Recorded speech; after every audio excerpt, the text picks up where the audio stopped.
It's been a while since we covered Town Hall 11 right here on the channel, so today I'm bringing you 5 of the best attack strategies to use at Town Hall 11 in War to pull in those 3 stars. What is up, my friends? My name is Echo, and we're starting right on out with the Zap Dragon attack. Going to be taking out those air defenses early on this base. Notice 1 air defense right here by the King. King also taking some damage from the lightning spells as well. And then we have the other air defense over in the northern part of the base. Notice how the lightning spells and the earthquake spells are spread out to give maximum damage, taking out the X-bow as well in that portion of the attack. Then starting out with that baby dragon down below, which is going to be able to clear out the bottom portion of the base, which is going to go really nicely. You got the King coming in as well. He's going to back up that baby dragon. Then that queen. Notice the queen should be able to reach over that wall, grab that air defense. If not, though, at least she'll be able to dive on in there and take down the queen. But it looks like the King is actually getting that done. I love it. The queen being dropped where she was actually funneled the King into the base, forcing him in to take down that defending queen, which was very important. So far, all the air defenses are gone from the base. The King took out 1, the queen took out 1, and the lightning spells took out 2.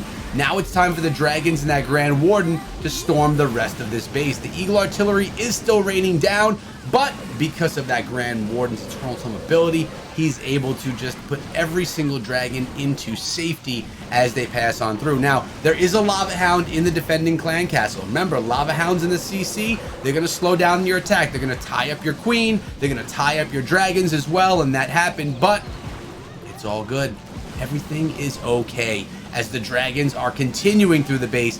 The only defensive concern really right now is that multi-target Inferno, but remember, it's been weakened by the earthquake spell and possibly even by some of those lightning spells. Not much is left here in the base, guys, and a 3-star is on its way. Notice there's still a rage spell and a heal spell in the composition. Dragons are now encroaching on that multi-inferno and looking good. Going to be able to swag those spells as well as those 3 archers in the tail end of this attack. This is the first of 5 different strategies, and while this cleans up, I want to remind you guys to use code ECHO whenever you're buying your season pass or gems inside of the shop.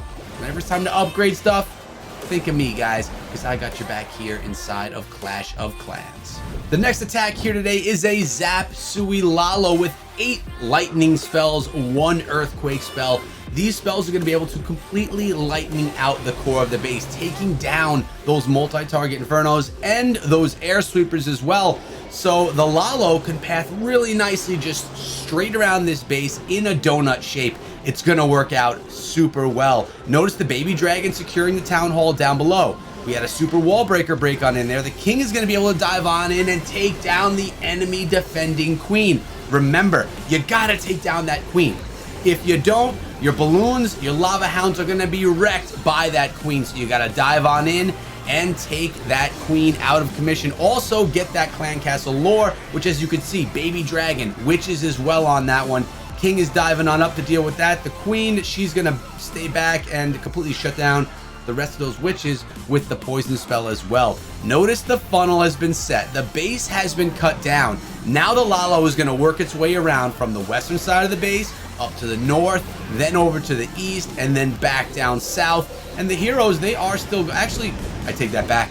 Heroes are down. Now it's all about that Lalo. Let's see how well it passed through the base. Remember, you do have that Grand Warden supporting as well. Lava Hounds being spread out. The Lava Hounds, again, their purpose is to make sure that there are no air bombs or air mines in the way, kind of clear the skies for those balloons, and then have them sit on top of the air defenses and just eat all of that fire. Notice there's a couple of minions and pups as well. Pups from those Lava Hounds will organically clean up the base. The minions are there to assist in the cleanup as well because, you know, Lalo's kind of slow. You got to clean up as the attack is actually happening.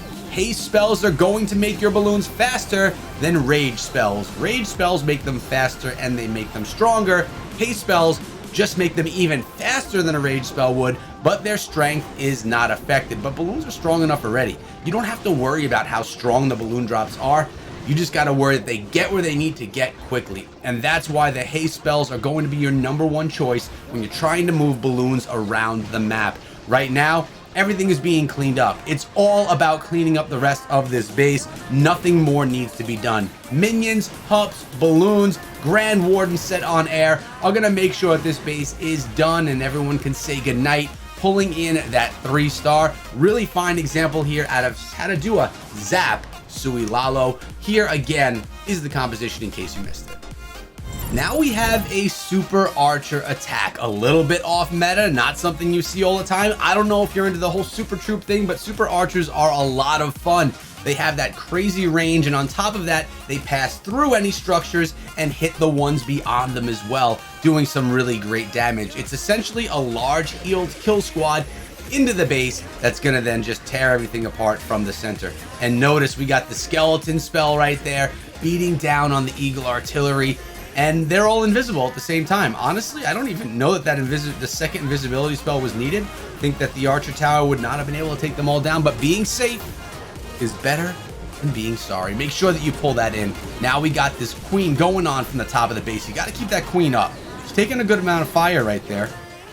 But look at, we got some healers also on those Super Archers. Let's take a little bit of a closer look right here. Queen's gonna be able to step on up, take that out. Now they do travel in different directions.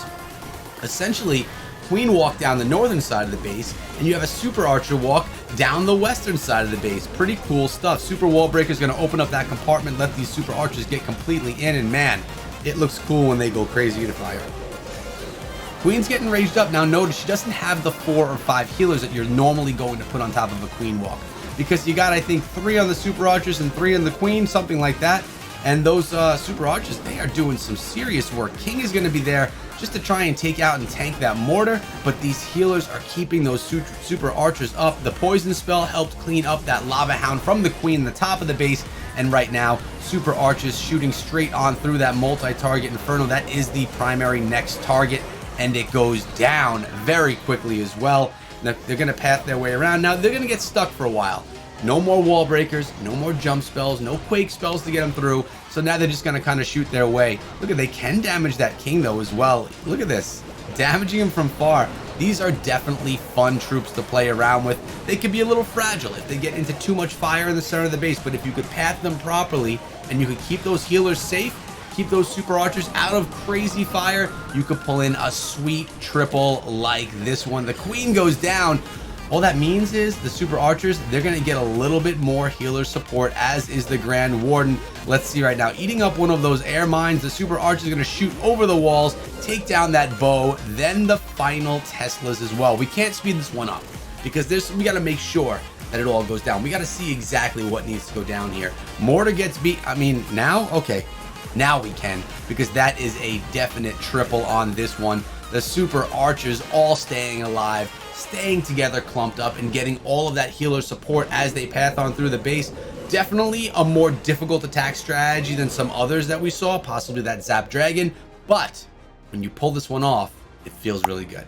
Before we get into this Queen Charge Lalo, I'm gonna remind you guys to subscribe to the channel and ring the bell if you love Clash of Clans or other mobile games, because we're bringing you guys videos all of the time. But right now, we're gonna start off with that Queen Charge Lalo. Notice there's only 3 healers in the composition as of right now. Allows you to bring a couple of other things, maybe some sneaky goblins or some super wall breakers. And we're gonna see right here the Queen doing something very important. Look at that balloon right there. That balloon is a Coco Loon taking down that black bomb. But something that you didn't notice, because I didn't notice it my first time around either, the clan castle was dropped there on the Queen. That CC was filled with more healers, so 3 were cooked up, and then you probably had a couple of higher level healers being brought to the attack as well to help out this Queen. Really nicely done. So when the Queen's healers are about to deal with something that's a bit of a problem in a few seconds, spoiler alert, well, then there's going to be enough healers to keep on going with the attack. Queen's going to step on up into the other compartment where she's going to encounter the Queen and there it is, boom, boom. 2 black bombs beating on those healers, but there are still, I believe, 3 alive there to keep this Queen going. Remember, when you're investing in a Queen charge, you need to actually have your Queen charge. You need to get the Queen to be able to go around the base and be able to get the things taken out that she needs to take out. She can't go down prematurely, or else your entire investment is wasted, because these healers, they can't go help out anything else in the attack. We have the Lalo coming in from the eastern side of the base, a couple of Lava Hounds up in front. So you guys know, we had a Zap Sui Lalo a little bit earlier in this video. I personally prefer the Queen Charge Lalo just because of the value you can get out of that Queen Charge, unless if you could lightning out more than 2 air defenses. So if some of them happen to be a little bit closer together or something like that. Or of course, if we're up at a higher level, such as Town Hall 14, and you have the Unicorn for your Queen. Then you can get away with not using a Queen Charge because she could be topped off by that Unicorn instead of those healers. So yeah, lots of options as you get higher level up inside of Clash of Clans. So here we go. Queen is beating on that King right there, but she's taking some fire. She's down for the count. And notice the healers, they're just sitting there, nothing to do because they can't heal up anything else in this attack. But the Queen Charge got some solid value. It did a nice job. Now look at this. The healers are being pulled by that sneaky goblin, and I love this because it's actually having the healers tank for those balloons and for those pups. The Archer Tower is no longer, nor the Wizard Tower, they're not attacking the minions and pups. Instead, they're attacking that healer so that this Grand Warden and all the pups and minions are able to close out the attack. That was a pro play right there, utilizing a mistake, a flaw in the attack to actually help out on the back end. Love that play. Definitely the highlight of this attack altogether. The 5th and final attack that we're taking a look at right here is the Zap Heka Smash. So we have the lightning spells, we have the earthquake spells, clearing out that compartment right there, and the rest is Heka Smash time. What? You don't know what a Heka Smash is? Well, a Heka Smash is when you have the healers coming on in with the Grand Warden or with the Queen, depending on how you like to start it out, and then all of those healers, the heroes and the Pekkas will dive into the base and start just really wrecking shop inside of the base.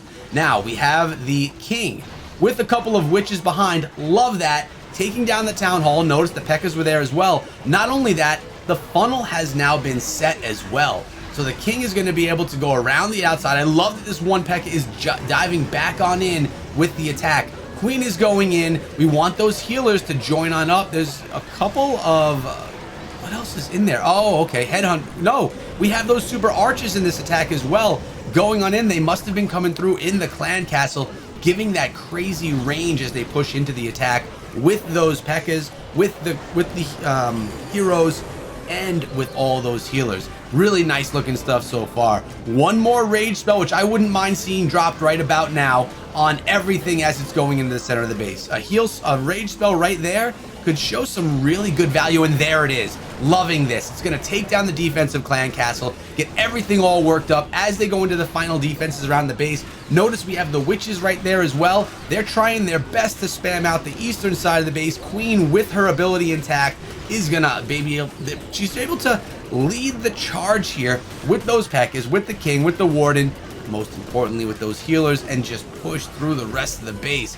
Man, the attackers over here are making it look so easy. Really nice strategies featured here today for you guys. I want to know in the comment section below which one of these attack strategies was your favorite, and which one do you plan to practice in friendly challenges and then try taking to war. Remember, always friendly challenges. Remember, always code ECHO when you buy your season pass, and remember to subscribe so when I have my next video, you guys don't miss it. Now have a great day, guys, and be good.